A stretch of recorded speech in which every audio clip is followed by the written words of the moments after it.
The Denver Broncos from the AFC West and the Russell Wilson and Sean Payton little experiment looked terrible week 1 of the preseason. Russell Wilson had a lot of massive hits on his body during that week 1 preseason game, held on to the ball too long and took a lot of sacks as well. So factor crap, the Broncos are still the worst team in the AFC West, despite adding Sean Payton and all these hype train people to their roster. Guys, when we talk about overreactions, we have to talk about this as being one of those overreactions.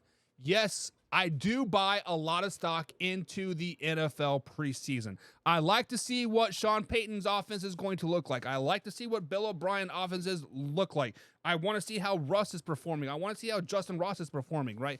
I want to see these things. But this is one of the stocks that we kind of have to sell.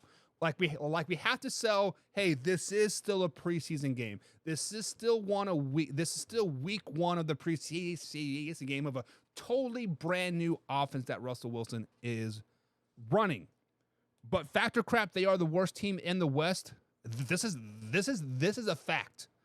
The Denver Broncos, everything that I just said, you have to buy into. You have to look how bad their offensive line is, Hoffy. Their offensive line in a preseason game could not keep defensive linemen off of Russell Wilson. Russell Wilson was hanging on the ball for way too long, trying to diagnose the offense still, whatever, right?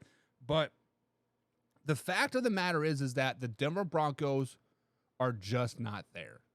The fact of the matter is that Russell Wilson is on a learning curve right now. Now, maybe next year they might be good. But people need to get off this Denver Broncos hype train right now. And I was one of them that kind of jumped on the hype train. I'm like, hey, you know what? I can see the hype. I can see why people are excited about Sean Payton. But looking at it this preseason game, I'm like, well, I can see why people were not excited about Sean Payton as well. This is a fact. The Denver Broncos are the worst team in the West. They will not compete for a playoffs position. They will not compete to be 500. And Russell Wilson might be benched by week 10 this year.